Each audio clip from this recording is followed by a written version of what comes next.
সেনাপতিতে নেতৃত্বে। তাই আসুন আমরা যারা ঘুরাচ্ছে, আমরা কি দেখলাম পরশুদিন রাত্রিবেলায় আবার তারা রাত দখলের নামে রাস্তায় নেমেছিল। কলকাতা সহ বাংলার অনেক শহরে তারা রাস্তায় মোমবাতি জ্বেলেছিল। সেখানে আমরা কি দেখলাম, ঋতুপর্ণা যে সিনেমা আর্টিস্ট, ঋতুপর্ণা এখন জনপ্রিয় বাংলার নায়িকা, তিনি আন্দোলনে গেছিলেন। সেখানে আন্দোলনে গেছিলেন শ্যামবাজার থেকে শুরু করে সমস্ত জায়গায়। আমরা কি দেখলাম, ঋতুপর্ণাকে অপমানিত হতে হতো। সেখানে কিছু মানুষ মদ খেয়ে এসে ঋতুপর্ণাকে ওজন নায়িকাকে ফিরে ফেলে, সেও তো আন্দোলনে, সে সিনেমার আর্টিস্টে তর্জমা ফেলে দিয়ে তিনি সাধারণ মহিলা হিসাবে সে আন্দোলনে এসেছিল নেতৃত্ব দিতে, যে হ্যাঁ এই আসামি যারা করেছে তাদের ফাঁসি চায়, চরমতম শাস্তি চায়, কিন্তু তাকে আন্দোলনে অংশ নিতে দেওয়া হলো।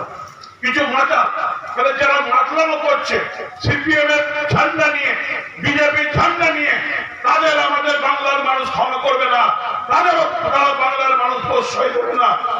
এইভাবে আন্দোলনের নাম করে গুন্ডামি, এই কারণে আন্দোলনের নাম করে যারা মদ খেয়ে এসে আন্দোলনের নাম করে এখানেও মহিলাদের গায়ে হাত দিতে যায়, তাদেরও কিন্তু বাংলার মানুষ ক্ষমা করবে না। তাই সবাইকে সংঘবদ্ধ হতে হবে, ঐক্যবদ্ধ হতে হবে। নেতৃত্বের মধ্যে যদি ভুল বোঝাবুঝি থাকে তাহলে সংগঠিত হয়ে একত্রিত হয়ে চলতে হবে। এখন বাংলার সামনে আবার নতুন করে বিপদ আনার চেষ্টা করছে সিপিএম বিজেপি মিলে, সেখানে রুখতে গেলে আমাদের একতা থাকতে হবে। আমরা যদি সংঘবদ্ধ ঐক্যবদ্ধ থাকতে পারি তাহলে যত ঝড় আসুক না কেন আমরা ঝড়ের মধ্যে দিয়ে মাথা উঁচু করে বেরিয়ে যাব, আমাদের আটকানোর ক্ষমতা কারণ নেই। তাই আসুন আজকে যে সম্মেলন, সেই সম্মেলন থেকে আমরা একটাই জিনিস শিখে যাই, নিজের এলাকায় সমস্ত মানুষ যারা দল থেকে বসে আছে টেনে নিয়ে আসুন, সবাইকে একজোট করুন, সংঘবদ্ধ করুন।